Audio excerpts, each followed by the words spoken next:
ನಮಸ್ಕಾರ. ವಿಕೆ ಡಿಜಿಟಲ್ ನ್ಯೂಸ್ಗೆ ಸ್ವಾಗತ. ವೀಕ್ಷಕರಿಗೆಲ್ಲ ನಮಸ್ಕಾರ. ನಾನು ನಿಮ್ಮ ರಾಧಿಕಾಜಿ. ವೀಕ್ಷಕರೇ, ನಿಮ್ಗೆಲ್ಲ ಗೊತ್ತಿರೋ ಹಾಗೆ ವಿಕೆ ಡಿಜಿಟಲ್ ನ್ಯೂಸ್ ಏನು ಯೂಟ್ಯೂಬ್ ಚಾನಲ್ ಇದೆ, ಇದರ ವತಿಯಿಂದ ನಾವು ಎಲ್ಲಾ ಹಿಂದೂ ಹಬ್ಬಗಳ ಬಗ್ಗೆ ವಿಶೇಷವಾದ ಮಾಹಿತಿಯನ್ನ ಕೊಡ್ತಾ ಬಂದಿದ್ದೇವೆ. ಅದೇ ರೀತಿಯಲ್ಲಿ ಇವತ್ತು ಮಹಾಶಿವರಾತ್ರಿ ಹಬ್ಬದ ಬಗ್ಗೆ ಮಾಹಿತಿಯನ್ನ ಕೊಡ್ತೇವೆ. ವೀಕ್ಷಕರೇ, ಮಹಾಶಿವರಾತ್ರಿ ಹಬ್ಬ ಸಾಮಾನ್ಯವಾಗಿ ಮಾಘ ಮಾಸದ ಕೃಷ್ಣ ಪಕ್ಷದ ಚತುರ್ದಶಿ, ಅಮಾವಾಸ್ಯೆ ಹಿಂದಿನ ಚತುರ್ದಶಿ ದಿನ ಬೀಳುತ್ತೆ. ಈ ಸಲ ಅದು 15ನೇ ತಾರೀಕು ಭಾನುವಾರ ಬಿದ್ದಿದೆ.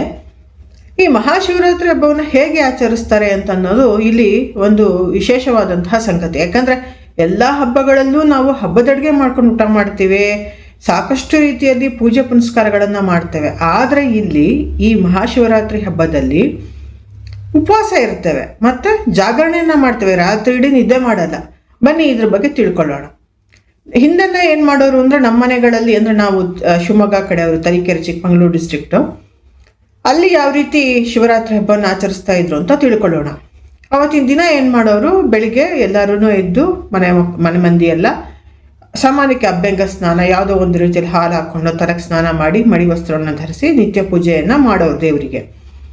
ಅವತ್ತು ಆ್ಯಕ್ಚುಲಿ ಉಪವಾಸ ಅಂದರೆ ನಿಟ್ಟುಪವಾಸ ಇರಬಾರ್ದು, ಮುತ್ತೈದೆಯರು ಅಂತ ಹೇಳ್ತಾರೆ. ಅದೇ ರೀತಿ ಇರೋಂಥವ್ರು ಇರ್ಬೋದು, ಗಂಡಸರು ಅಥವಾ ಶಕ್ತಿ ಇರುವಂತಹ ವಯಸ್ಕರು ಇರಬಹುದು. ಆದರೆ ಮಿಕ್ಕವ್ರಿಗೆಲ್ಲ ಅವತ್ತು ಫಲಹಾರ ಏನಾದರೂ ಹಣ್ಣು, ಹಾಲು, ಎಳ್ನೀರು ತಗೊಂಡಿರ್ತಾರೆ. ಆದರೆ ಯಾರು ಖಂಡಿತ ಏನೂ ತಿಂದಲೇ ಇರಕೂಡ್ದು, ಅದು ಒಳ್ಳೆಯದು ಅಲ್ಲ ಆರೋಗ್ಯ ದೃಷ್ಟಿಯಿಂದ. ಮತ್ತು ಆ ಥರ ಯಾವ ಒಂದು ದೇವ್ರನ್ನೂ ನಮ್ಗೆ ಹೇಳಿಲ್ಲ. ಹಾಗಾಗಿ ಬೆಳಿಗ್ಗೆ ಎಲ್ಲರೂ ಮಾಮೂಲಿ ನಿತ್ಯ ದೇವರ ಪೂಜೆಯನ್ನು ಮಾಡಿ ಹಣ್ಣು, ಹಾಲು ಇದನ್ನು ತಗೋತಾರೆ. ಆಮೇಲೆ ಸಂಜೆ, ಶಿವರಾತ್ರಿ ದಿನ ಸಂಜೆ ಈಶ್ವರಲಿಂಗಕ್ಕೆ ಪೂಜೆ ಮಾಡೋರಂತೆ.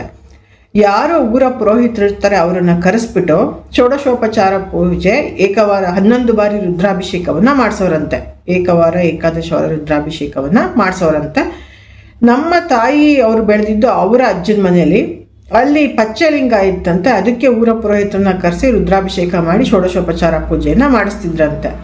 ಈ ರುದ್ರಾಭಿಷೇಕವನ್ನು ಮನೆಯ ಹಿರಿಯ ಗಂಡಸರು ಮಾಡ್ತಿದ್ರು. ಹೆಂಗಸರು ಯಾರು ಮಾಡಿದ್ದು ಆಗಿನ ಕಾಲದಲ್ಲಿ ಇರಲಿಲ್ವೇನೋ. ಈಗೀಗ ಹೆಂಗಸರು ಸಹಿತ ರುದ್ರಾಭಿಷೇಕದಲ್ಲಿ ಬಂದು ಸ್ವಲ್ಪ ಜಲಾಭಿಷೇಕವನ್ನು ಮಾಡುವಂತಹ ಒಂದು ಆಚರಣೆ ಬರ್ತಾ ಇದೆ.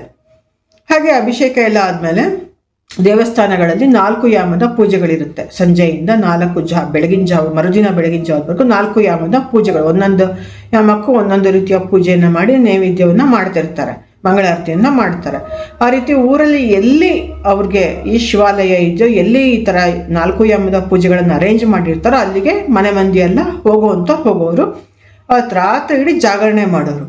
ಜಾಗರಣೆ ಅಂದರೆ ಈಗೆಲ್ಲ ಏನು ಮಾಡ್ತಾರೆ, ಫಿಲ್ಮ್ಗೆ ಹೋಗೋದು, ಡ್ರಾಮಾಗೆ ಹೋಗೋದು, ಆಟ ಆಡೋದು ಏನೋ ಮಾಡ್ತಾರೆ. ಅವಾಗೆಲ್ಲ ಹಂಗಿರಲಿಲ್ಲ. ದೇವಸ್ಥಾನಗಳಿಗೆ ಹೋಗಿ ಪೂಜೆ ಪುನಸ್ಕಾರಗಳನ್ನು ನೋಡ್ತಾ ಇರೋರು, ಇಲ್ಲ ಭಜನೆಗಳನ್ನು ಮಾಡೋರು. ಮನೆಯಲ್ಲಿ ಮಕ್ಕಳು ಆಟ ಆಡ್ಕೊಳ್ಳೋರು, ಬಿಡಿ, ಮಕ್ಕಳಿಗೇನು ದೋಷ ಇಲ್ಲ.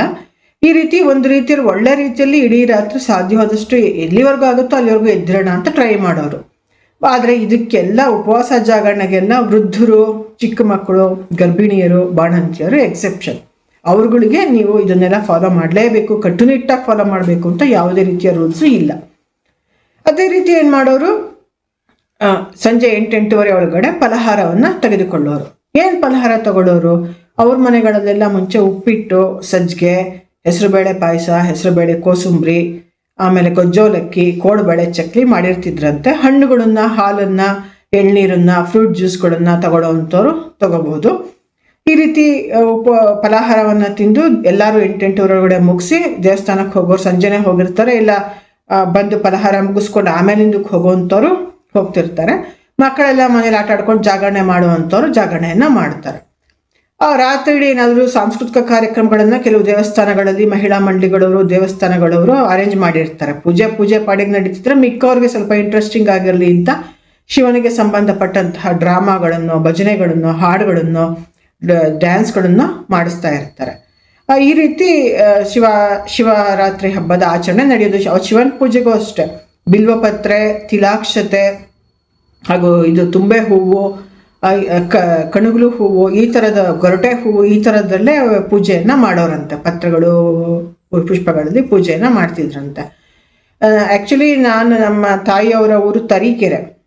ಅಲ್ಲಿ ನಾನು ಕಂಡಂಗೆನೆ ನಮ್ಮ ಏನು BJP ಯುವ ಸಂಸದ ಇದ್ದಾರೆ ತೇಜಸ್ವಿ ಸೂರ್ಯ, ಅವ್ರ ಅಜ್ಜಿ ಅತ್ತಿಗ್ನಾಳ್ ಸಾವಿತ್ರಮ್ಮ ಅಂತ, ಅವ್ರ ತಾತನ ಹೆಸರು ಮರ್ತ್ಬಿಟ್ಟಿದ್ದೀನಿ. ಸೊ ಅವ್ರ ಅಜ್ಜಿ ಹೆಸರು, ತಾಯಿ ಹೆಸರು ಸಾವಿತ್ರಮ್ಮ ಅಂತ. ಅತ್ತಿಗ್ನಾಳ್ ಫ್ಯಾಮಿಲಿ ಭಾಳ ಶ್ರೀಮಂತ ಕುಟುಂಬ ಅವ್ರದ್ದು. ಆಕೆ ತುಂಬ ಟ್ಯಾಲೆಂಟೆಡ್. ಅವರು ನಾನು ಕಂಡಂಗೆನೆ ನಾನು ನೋಡಿದ್ದೀನಿ ಎಷ್ಟೊಂದು ಡ್ರಾಮಾಗಳನ್ನು, ಡ್ಯಾನ್ಸ್ಗಳನ್ನು ಎಲ್ಲ ಮಾಡಿಸಿ ಶಿವರಾತ್ರಿ ದಿನ ಅವರು ಜಾಗರಣೆಯನ್ನು ನಮ್ಮ ಬ್ರಾಹ್ಮಣರು, ಬೀದಿಯವರೆಲ್ಲ ಒಂದು ಸೂಕ್ತವಾದ ರೀತಿಯಲ್ಲಿ ಉಪಯೋಗಿಸ್ಕೊಳ್ಳೋ ಹಾಗೆ ಮಾಡ್ತಿದ್ರು. ಅದರಲ್ಲೆಲ್ಲ ಆಕೆ ತುಂಬ ಜಾಣೆ ಆಗಿದ್ರು. ತುಂಬ ಅರೇಂಜ್ ಮಾಡೋರು, ಲೀಡರ್ಶಿಪ್ ಕ್ವಾಲಿಟೀಸ್ ಇತ್ತು ಅವ್ರಿಗೆ. ಅದೇ ಬಹುಶಃ ಅವ್ರ ಮೊಮ್ಮಗೂ ಬಂದಿದೆ ಅಂತ ಅಂದ್ಕೋತೇನೆ. ಈ ರೀತಿಯಲ್ಲಿ ಶಿವರಾತ್ರಿ ಆಚರಣೆ ನಡೆಯುತ್ತೆ. ಇದನ್ನ ಬೇರೆ ಬೇರೆ ಜಾತಿಗಳವರು ಸಹಿತ ಆಚರಣೆ ಮಾಡ್ತಾರೆ, ಜಾಗರಣೆ ಮಾಡ್ತಾರೆ, ಉಪವಾಸ ಮಾಡ್ತಾರೆ. ಲಿಂಗಾಯತರಲ್ಲೆಲ್ಲ ಏನಂದ್ರೆ ಏನು ಬೇಯಿಸಿದ್ದು ಏನು ತಿನ್ನಲ್ಲ, ಬರೀ ಎಳ್ನೀರು ಕುಡ್ಕೊಂಡಿರ್ತಾರೆ. ಇನ್ನು ಕೆಲವು ಕಡೆ ಬೇರೆ ಜಾತಿಗಳವರು ಅವರು ತಿಳಿದಂತೆ ಅವರ ಮನೆಗಳಲ್ಲಿ ಏನು ಸಂಪ್ರದಾಯ ಬಂದಿದೆ ಹಾಗೆ ಪೂಜೆಯನ್ನು ಮಾಡ್ತಾರೆ. ಆದರೆ ಯಾರು ನಾನ್ ವೆಜ್ ಮುಟ್ಟೋದಾಗಲಿ ಅಥವಾ ಇನ್ನೊಂದಾಗಲಿ ಮದ್ಯಪಾನ ಈ ಥರದ ಒಂದು ದುಶ್ಚಟಗಳ ಆಚರಣೆಯನ್ನು ಅವತ್ತು ಯಾರೂ ಮಾಡೋದಿಲ್ಲ. ಈ ರೀತಿ ಎಲ್ಲರೂ ತಮಗೆ ತಿಳಿದಂತೆ ಶಿವರಾತ್ರಿ ಆಚರಣೆಯನ್ನು ಮಾಡ್ತಾರೆ. ಸೊ ಇದು ಏನಂದರೆ ಶಿವ ಪಾರ್ವತಿ ಮದುವೆಯಾದ ದಿನ ಅಂತ ಹೇಳ್ತಾರೆ. ಆದರೆ ವೈಜ್ಞಾನಿಕ ಕಾರಣಗಳು ಬೇಕಾದಷ್ಟಿರುತ್ತೆ. ವರ್ಷದಲ್ಲಿ ಒಂದಿನ ಇಡೀ ದಿನ ಉಪವಾಸ ಇದ್ರೆ ಸ್ವಲ್ಪ ನಮ್ಮ ಡೈಜೆಸ್ಟಿವ್ ಸಿಸ್ಟಮ್ ಏನಿದೆ ಚುರುಕಾಗುತ್ತೆ, ರೆಸ್ಟ್ ಸಿಗುತ್ತೆ ಅನ್ನೋದೊಂದು ಇರಬಹುದು. ಇದ್ರ ಬಗ್ಗೆ ಎಲ್ಲ ನಾನು ಮೊದಲೇ ಹೇಳಿದಾಗೆ ನಮ್ಮ ಏನು ಎಲ್ಲ ಹಬ್ಬ ಆಚರಣೆಗಳು ಒಂದು ಸೈಂಟಿಫಿಕ್ ಬ್ಯಾಕ್ಗ್ರೌಂಡಿಂದನೇ ಬಂದಿರೋವಂಥದ್ದು. ಹಾಗಾಗಿ ತಾವೆಲ್ಲರೂ ಶಿವರಾತ್ರಿಯನ್ನು ಸೂಕ್ತವಾದ ರೀತಿಯಲ್ಲಿ ಸದುಪಯೋಗ ಮಾಡಿಕೊಂಡು ಆಚರಿಸ್ಕೊಂಡು ಸಂತೋಷ ಪಡಿ, ಶಿವನ ಕೃಪೆಗೆ ಪಾತ್ರರಾಗಿ ಅಂತ. ವೀಕ್ಷಕರೇ, ನೋಡಿದ್ರಲ್ಲ ಶಿವರಾತ್ರಿ ಹಬ್ಬದ ಬಗ್ಗೆ ತಿಳ್ಕೊಂಡ್ವಿ.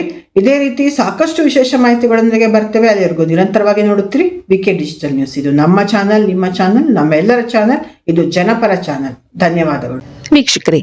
VK digital news YouTube channel ಅನ್ನು ಲೈಕ್ ಮಾಡಿ, ಸಬ್ಸ್ಕ್ರೈಬ್ ಮಾಡಿ ಮತ್ತು ಹೆಚ್ಚಿನ ಜನರಿಗೆ ಶೇರ್ ಮಾಡಿ.